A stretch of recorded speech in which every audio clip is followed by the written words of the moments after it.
Live from New York, it's the show that is still a work in progress. We're trying out some new things. It's the second hour of First Things First. Today, Prediction Week rolls on for the NBA segment that is a rich tapestry of history, potential, and performance. Now, some people call it Mahomes Mountain NBA edition when we had the snow. That's not what we're calling it. We're calling it, and it's named after LeBron James. Yeah. That's why we have the crown here. Yeah. And it's like... And a hill. We have a hill. NBA King of the Hill. You know the other reason, Wilds?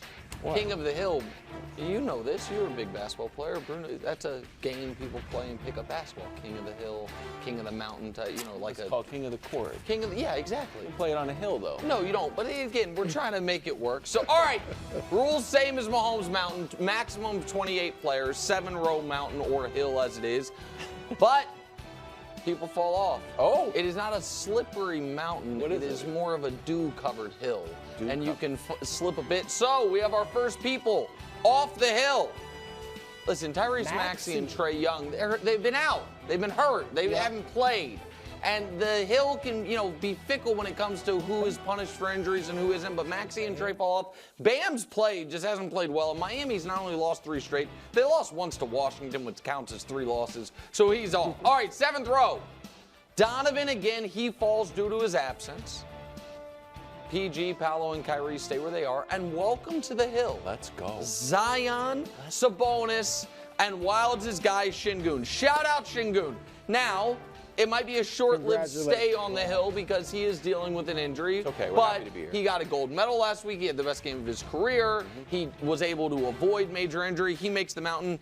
Pels have won 4 straight, and Sabonis has been playing great. Row 6, Jaylen Brown moving up. Jalen Brunson moving down. Again, not Brunson's fault, but he has missed some time due to injury.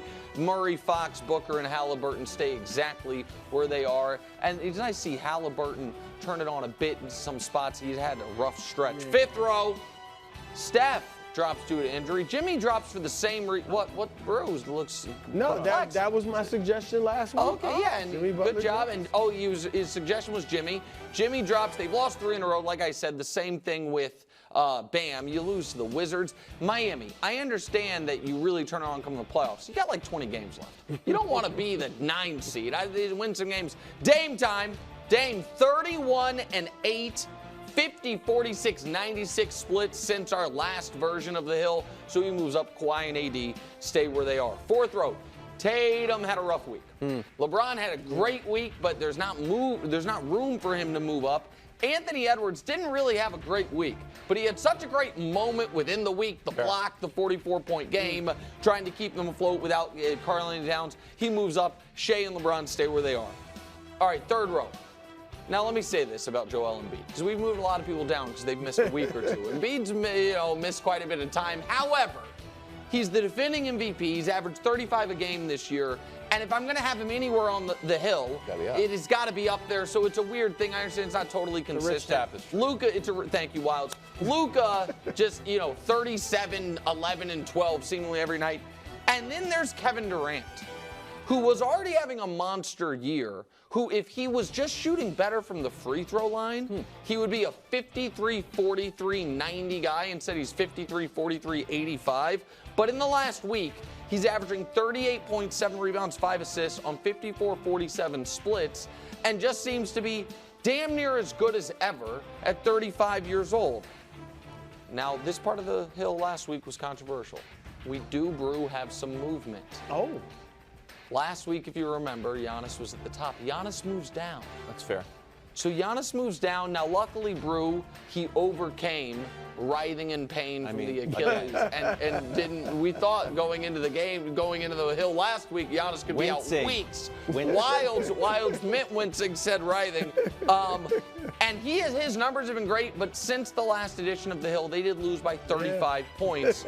And they lost by 35 points to the Lakers, who is a team Nikola Jokic has not lost to, I think, since the bubble or thereabouts. It's been quite some time. So that means the very top of the hill is vacant. Wow. And that doesn't mean it's going. What, were you big surprised? You thought there was someone we had forgotten? I know, but now it's official. So I am not saying that we have, and again, we have predictions week continuing in the next segment. But you guys know I already picked Milwaukee to make the Eastern Finals. They have a 2-time MVP, a 1-time champion, a 1-time Finals MVP. Denver has a 2-time MVP, a 1-time champion, a 1-time Finals MVP.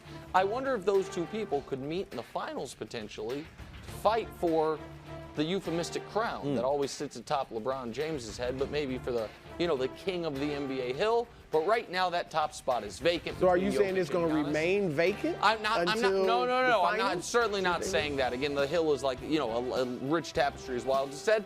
But right now it is. I couldn't pick between Jokic and Giannis. Last week, we put Giannis atop. This week, well, my source, Wild, tells me it's left to right. Again, it's not. Again, the committee is Wednesdays. This is just me alone watching poker on TV and reading, and scouring. All right, not a bad mountain, Nick. Thank you. Jokic, I think, should be on top. But I'm going to focus on SGA. Okay. I would switch. You're right, Kevin Durant's having a great year, but guess who's having an even better year? Wow. SGA, Shai Gilgeous-Alexander. Switch SGA and KG. KD also. KD, I'm sorry. And so here's why I say it. First of all, he's averaging more points than Kevin Durant. And Kevin Durant's claim to fame, obviously, is scoring. But SGA is even scoring more, averaging 31 points a game, second most in the league. And assists, SGA averages one more. Rebounds, KD averages one more. Sure. SGA even a little bit more efficient from 2 overall, but not from 3. But, Nick, SGA also leads the league in steals. He's the only player in the NBA with 2 or more steals a game, and that's on a team that's a top 5 defensive team. Good defense. So he defends. He is a good defender. One thing I like about these 2 young guards, him and Anthony Edwards, both of them defend. So I love that. But that's the first reason. I think individually he's been a little bit more impressive. The second thing is this, Nick. They are the top seed in the West. We know Phoenix is the 6th seed. Now, he's the top seed with his second leading scorer, Jalen Williams, a second-year player. And then his third leading scorer, Chet Holmgren, a rookie. And then Lou Dort is like the most senior starter with 5 years in the league. Giddey's like in his 4th year, I think. So they are a young team. He's got them as the top seed in the West, which we know is a great conference. And Durant, now I get it, they've had some injuries. Yeah. But you got a superstar in Devin Booker with you. You've got Bradley Beal. I know he's been banged up, but he's an all-star. Nurkic is averaging a double-double, and there's nobody on OKC who's near a double-double. And so I think with that veteran-laden, talented cast, KD isn't lifting them even close to as high so that's as Shai is interesting listed because you're totally right that Booker's got more name recognition, accolades, and is a better player than anyone else on the Thunder. I think the Thunder are take SGA and KD off their teams. I like the Thunder way more than I like the Suns. So I don't look at it like SGA is raising. Listen, I think if you switch KD and SGA, I don't think OKC's as good. Oh, really? Really, yep. Oh, see, and I think the opposite. I think that OKC is just as good, and I think Phoenix is in, I don't want to say trouble. Phoenix will be fine. Phoenix is probably in a similar spot. So, and again, I want to be clear here. I think SGA is a legitimate MVP candidate. I think he's been great. I just think the rest of the Thunder, because they're young and because they don't have the accolades, in my opinion, you're discounting them. I don't want to say discounting them. They're not bad. They're good players. I'm just saying the youth. That's unusual for a guy to take so many young players. He's young himself, but taking so many young players and being the #1 seed. I'll meet you in the middle, bro. Why don't you leave KD where he is on the hill? Move Luka down. Switch SGA with Luka. Just call me old-fashioned, everybody. And I know he won Player of the Week, and they've won 3 games in a row. Since the All-Star break, the Dallas Mavericks are 5-5. And you might say, well, Wild, so let's look at their numbers. Well, Joker, Giannis, and Luka. Ideally, the top 3 guys on the hill. Points, Luka, rolling. Rebounds, still pretty good for Luka. 11 assists is excellent too. Win-loss, 9-1 for Joker. 6-2 for Giannis. He missed a game, but they still won. And 5-5 for Luka Doncic and the Mavs. You might say, hey, how's their defensive rating since the All-Star break? Good question, Brew. Dead last. Dead last. Now, is that like a scheme thing? Is that just bad luck? I'm not saying we're going to grind the all 10 later on, but this is simple stuff. Second chance points, they're 23rd. Fast break points, they're 19th. Defensive rating is 121. You're blaming Luka for their second chance points? They've given up. That's on Luka. This is What's up? Well, Nothing's on Luka. The fact I that am the 5 is not on Luka. Some of the defense. But hold on. Some, I have a question for you, Brew. I usually get to ask Wilds this on Wednesdays during NFL season.